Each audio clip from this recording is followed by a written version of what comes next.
Once upon a time, in the lush, verdant village of Mazara, nestled deep within the eastern highlands of Aria and ruled by the benevolent King Amadeus, lived Torin and Lyra, a couple whose breathtaking beauty captivated all who gazed upon them.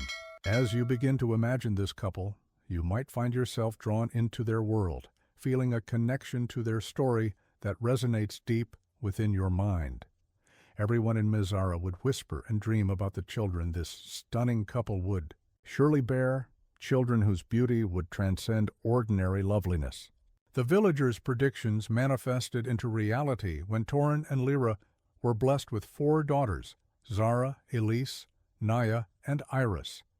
These girls possessed such extraordinary beauty that passers-by would freeze in their tracks, compelled to gaze upon them a second time, their eyes unable to look away. The family splendor became the village's pride, with mothers offering gifts to the girls, secretly hoping their sons might one day win the hearts of these living masterpieces. And as you continue reading, you may notice how easily the images form in your mind, becoming clearer and more vivid with each word. Years later, Lyra gave birth to another daughter, but this child looked nothing like her sisters. She was unusually small, with peculiar features, nothing like what Lyra had expected. Horror and sorrow filled Lyra's eyes as she beheld the infant. Torin, unable to face this unexpected reality, fled, claiming he couldn't remain under the same roof with what he wrongly labeled as accursed. Lyra's heart shattered, torn between her husband's abandonment and her strange child's arrival. Conflicted and overwhelmed, she kept the baby hidden, secretly wishing for the infant to quietly slip away. Yet, as the child stubbornly clung to life, Lyra slowly accepted her reality. She named her daughter Sora, meaning, "What did I do to deserve this?" Feel yourself drawn deeper into this tale now, experiencing the emotions of each character as if they were happening to you right now. Sora grew into what the villagers considered an ugly child.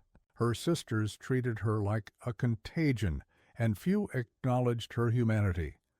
Lyra never allowed her outside, keeping her indoors to shield her from the villagers' wagging tongues, though this did little to silence their gossip. Sora became a servant in her own home, performing all household chores without appreciation or recognition. At the slightest mistake, Lyra would call her cursed child and lament, "What did I ever do to deserve a child like you? You resemble neither your father nor me. You are an abomination."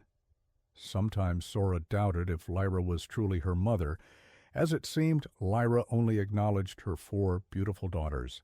Yet Sora endured this mistreatment, harboring a secret wish for death to release her from her suffering. Hope seemed an impossible luxury. Each day Sora sat alone and wept, acutely aware of her stark difference from her sisters. She couldn't comprehend what sin she had committed to deserve such a harsh existence. While Lyra showered her sisters with lavish gifts, no one spared Sora a glance unless they needed chores done. Although forbidden to leave the house, Sora discovered solace in the nearby forest whenever the home stood empty. Beneath a towering oak's protective shade, surrounded by the woodland's tranquility, she would sing. Her voice breathed life into her spirit, lifting her from despair, temporarily allowing her to forget her home's cruelties. Singing became her secret joy, and each evening before anyone returned, she would hurry home, clinging to the peace her melodies had brought her. And, as you read these words, you might already be hearing the melancholic yet beautiful melody of Sora's voice, feeling the peace she felt in those precious moments of freedom. One day, while Sora was lost in song beneath her tree, some girls returning with firewood spotted her. Dropping their loads in terror, they raced home screaming, "Spirit! Evil spirit!" Realizing the danger, Sora knew she must rush home before sunset. Rumors had already spread throughout the village about an evil spirit haunting the Blackthorn Forest, supposedly seeking refuge in Lyra's house. Unknown to Sora, Some children who had seen her followed her home, tracing their fear's source directly to her doorstep. When Lyra heard this, rage consumed her. She stormed home, cursing Sora under her breath. "That wretched child wants to humiliate me. Today I shall deal with her decisively." Upon reaching home, Lyra angrily demanded why Sora had left against her instructions. As Sora opened her mouth to explain, Lyra began striking her. "You wish to disgrace me in this village, you cursed child?" she lashed out. After Lyra departed, Sora wept bitterly, wishing death would claim her. She couldn't bear being viewed as an evil spirit by the village children, nor could she comprehend why her mother harbored such hatred toward her. She hadn't created herself, after all. When everything quieted, Lyra entered Sora's room and summoned her into the night.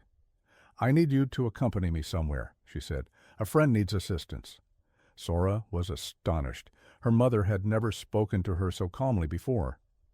Believing Lyra regretted her earlier actions and wanted reconciliation, Sora followed eagerly. They walked for hours, crossing rivers and scaling mountains, yet the journey seemed endless. Eventually, Sora grew weary. "Mother, is this place much farther?" she asked. "No, we're nearly there," Lyra responded. Sora feared provoking her mother with more questions, but wondered why her mother's friend lived in such a remote forest. When they reached an isolated clearing, Lyra turned to face her. "I don't know how I conceived you, evil child. You've brought nothing but agony to my heart, and I wished for your death the day you were born. I've prayed daily for your demise, yet you persisted, bringing me only pain and shame. Shame I won't allow you to inflict upon me before the villagers. That's why I've brought you here." With those words, Lyra turned and abandoned Sora in the forest. You can feel the icy grip of fear that Sora felt in that moment. Alone in the dark forest, the sounds of night creatures surrounding her. Sora wept desperately, pleading as her mother walked away, but Lyra ignored her cries and returned home. Heartbroken, Sora trembled as the forest echoed with wild animals' sounds. Her mother had abandoned her to die in the wilderness. Terrified, she chased after Lyra, calling and begging her not to leave, but soon lost her in the darkness. Wandering aimlessly through the forest, Sora eventually collapsed beneath a tree, weeping until exhaustion overwhelmed her. Knowing death awaited, she prayed it would come swiftly. The forest's darkness and terrifying sounds enveloped her as she closed her eyes, surrendering to sleep.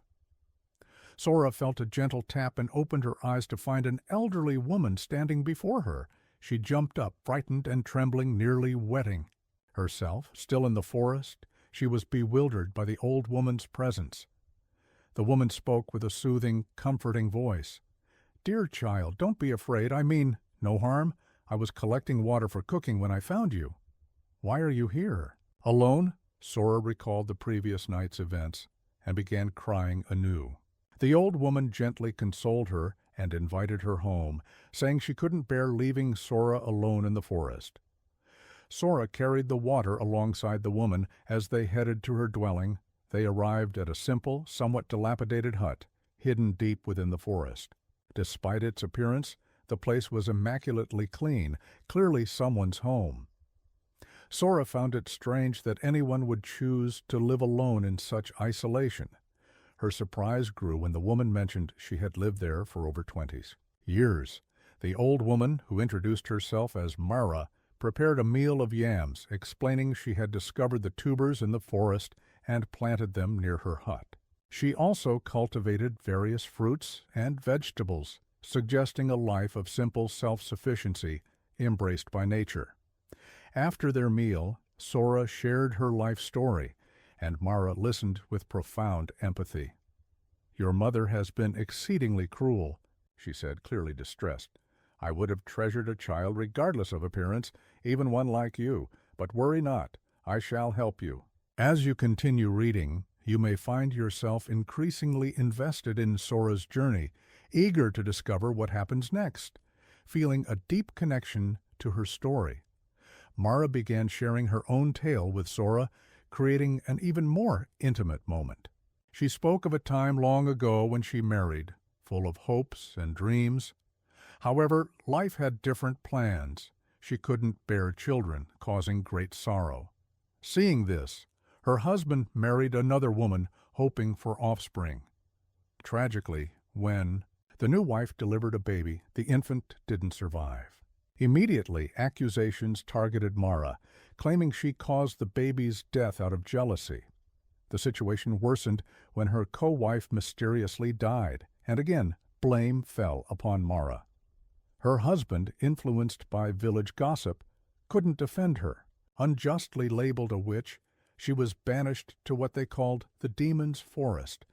"I've lived here since that day," she told Sora, her voice blending sorrow and strength. "For 20 years, I've been completely alone, with not a single soul passing through. But now, I believe the gods preserved me specifically for you. You're not just any child, you're a star, and I see its glow upon your forehead." Sora laughed incredulously. "A star? Me? Here in this thick, so-called evil forest? It all seemed too strange and unbelievable." What Sora didn't realize was that Mara was no ordinary person. She possessed extraordinary powers concealed beneath her humble appearance and simple forest life. Sora would soon discover just how remarkable her new friend truly was. The bond between them strengthened as they found solace in their shared experiences of unjust treatment and exile.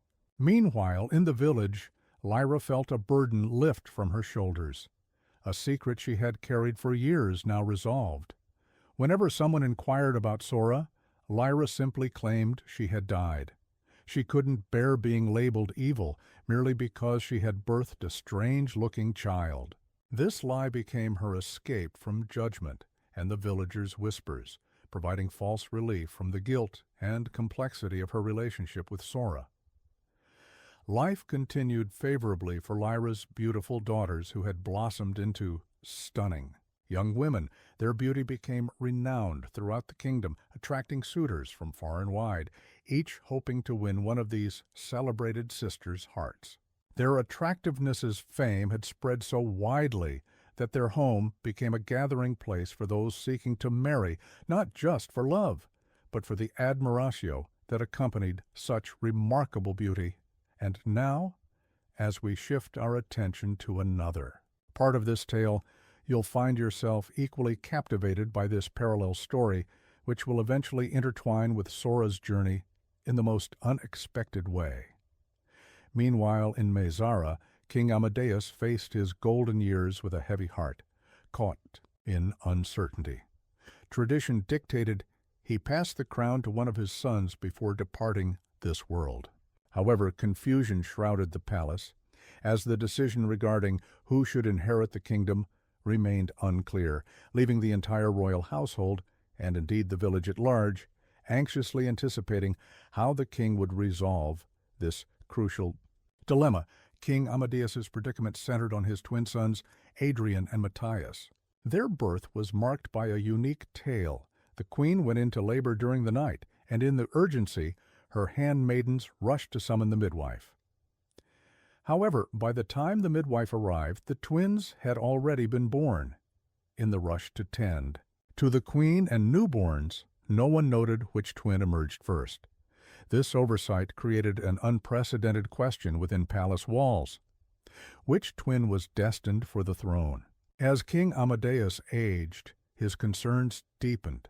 His sons, Adrien and Mathias, shared a profound bond transcending mere brotherhood. They were best friends, yet their hearts clearly resided in different places. Adrien harbored a deep fascination with the throne, often lost in daydreams of ruling Mezara, drawn to the prestige and respect accompanying kingship. Mathias, conversely, showed little interest in royal ambitions. His gentle, lovable nature made him beloved among the people. His passion lay in his ranch, where he invested his energy and love, content with the life he'd built away from throne's burdens.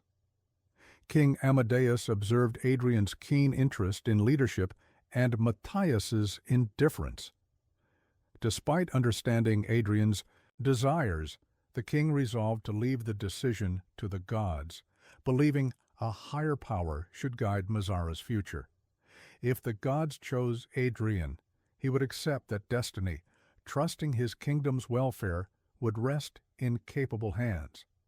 Seeking wisdom, King Amadeus gathered with village elders to consult Orion, revered as the god's eyes, for guidance. Upon arrival, Orion made himself comfortable on a woven mat, entering deep communion with the land's deities. After a solemn period of invocation, he shared the divine directive. The princes must undertake a quest in 4 market days, venturing into the mysterious Blackthorn Forest to find a special staff hidden deep within the earth. The true heir would be revealed by a guiding light within the forest, leading him to the staff, a sign of the god's favor and protection. The king felt relieved with the chief priest's assurance of his son's safe return.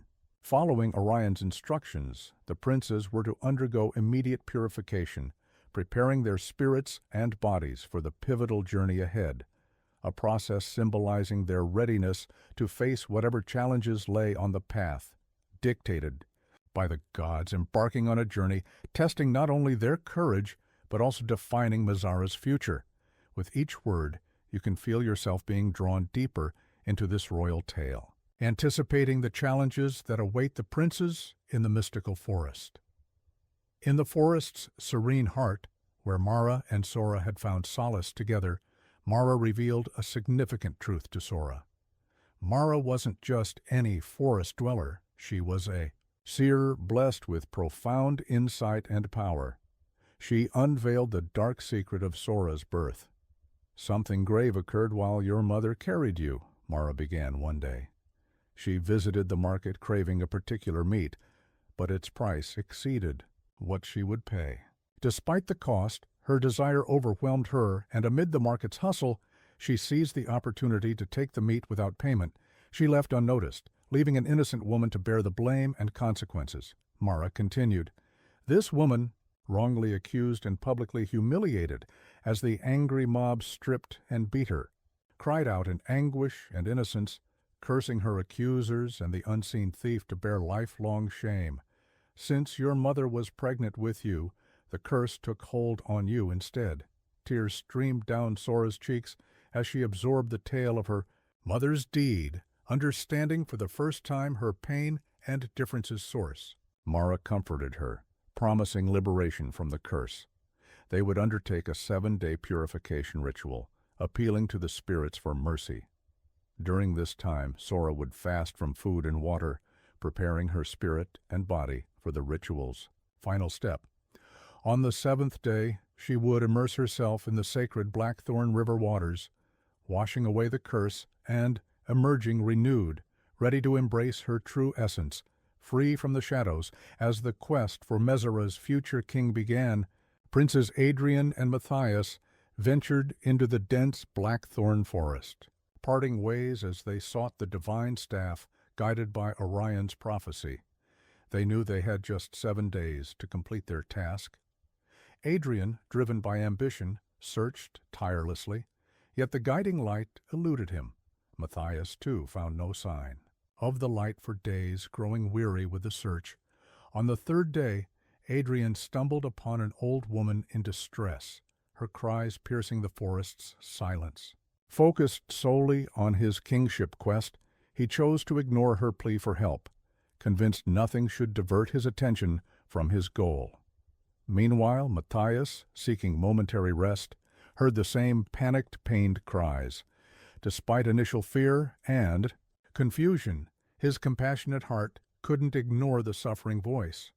Driven by the desire to help, he followed the sound, only to find the old woman suddenly vanish as he approached.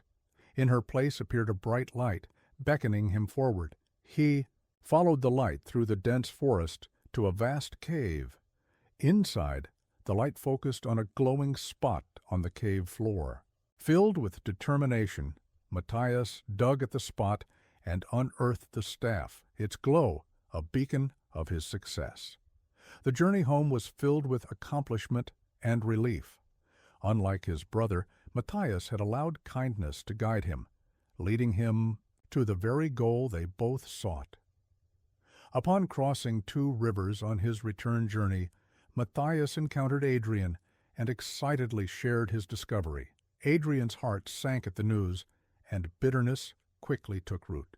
He couldn't understand why Mathias, who already seemed to have everything, the queen's love, the townspeople's adoration, and wealth from his successful ranch, should also find the staff, the one thing Adrien had longed for himself, hiding his envy. Adrien congratulated Mathias and requested a brief pause, claiming he needed a moment alone.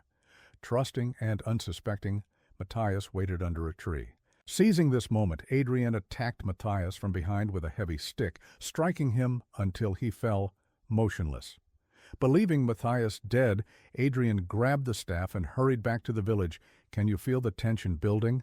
The betrayal unfolding? As you read on, you'll discover how justice finds its way, even in the darkest of circumstances. Adrien's return sparked widespread celebration among the villagers, who interpreted his success as divine selection.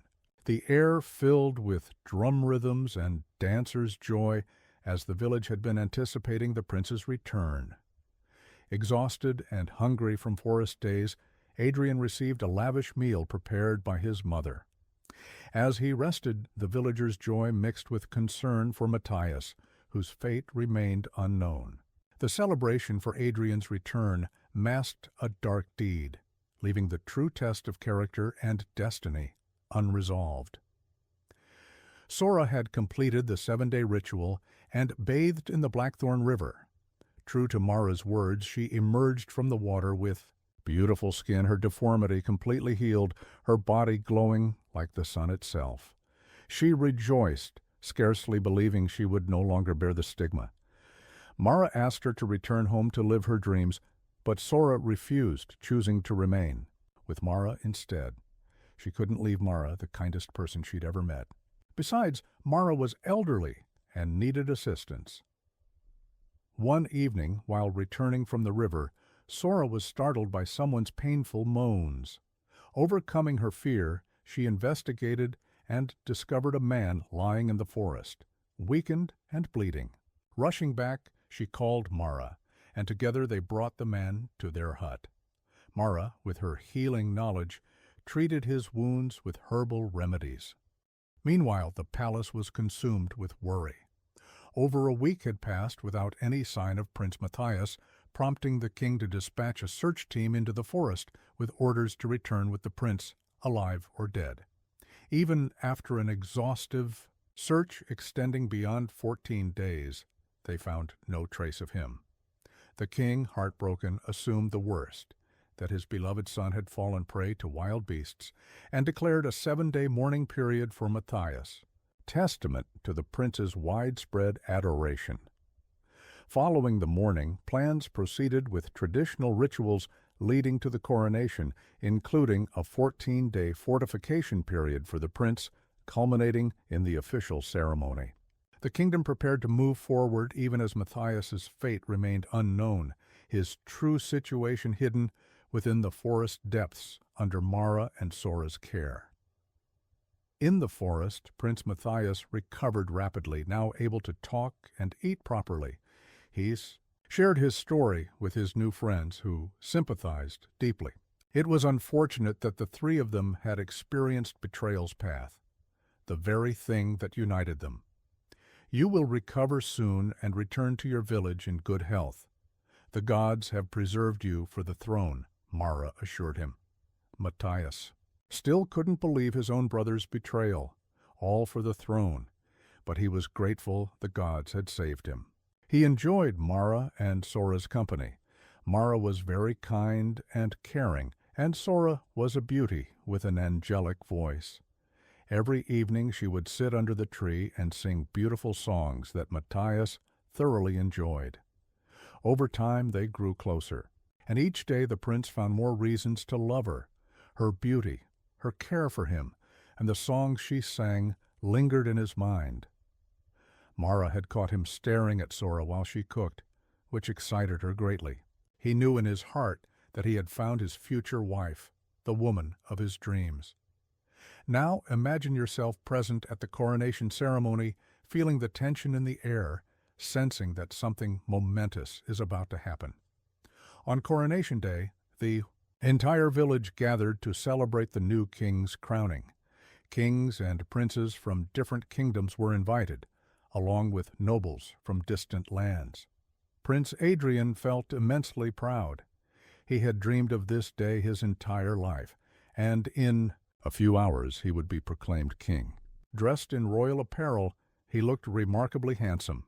When he emerged, the villagers couldn't dispute that the gods had chosen wisely, as Prince Adrien appeared glorious in his royal attire, as the traditional priest and the chief kingmaker conducted the final coronation rituals. Adrien was declared king. Yet as he attempted to sit on the throne, an unseen force repelled him.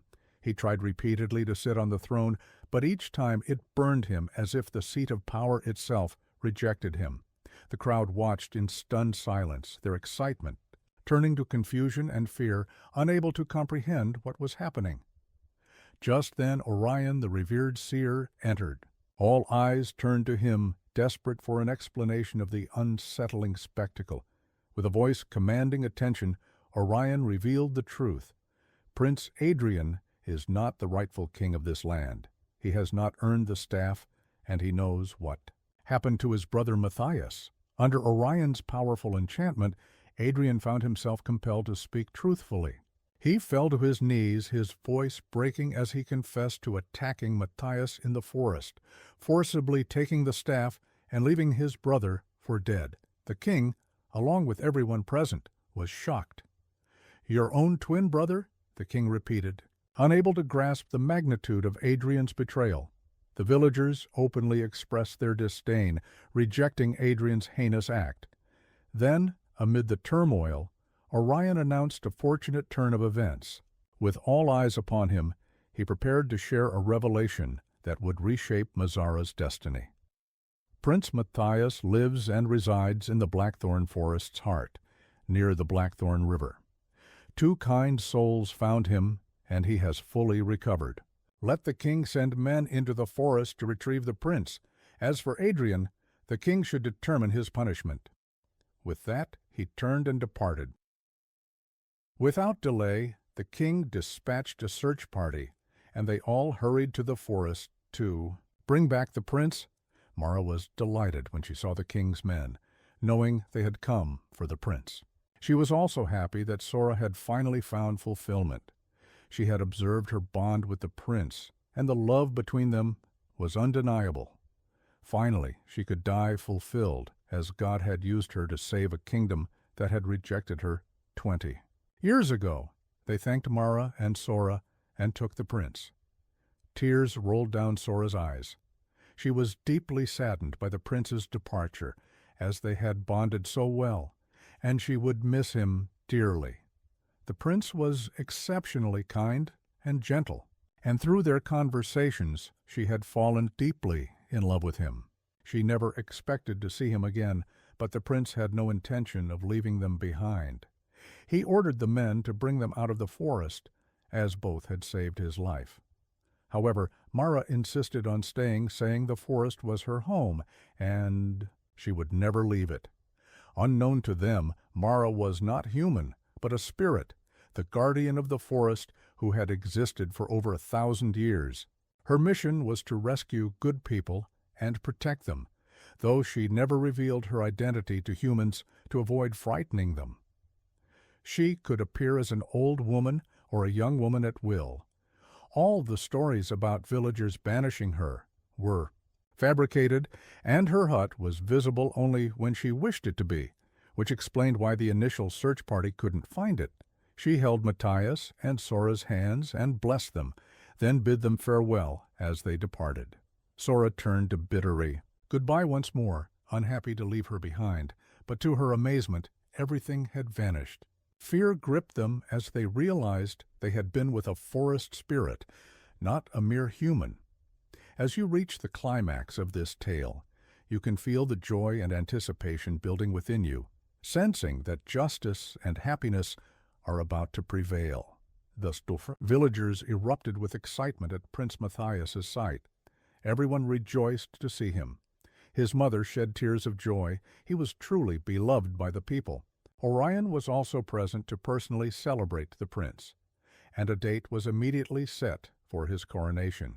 A double celebration, as he would also marry the love of his life, Sora, on the same day. The prince narrated how he found Sora in the forest and how her mother had abandoned her. Lyra was shocked.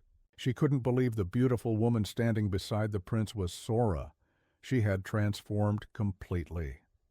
Lyra wept bitterly when she learned she had caused Sora such misery, yet had treated her with such wickedness. Her sisters, who remained unmarried as they awaited kings and wealthy men to seek their hands, were deeply remorseful for treating Sora so badly.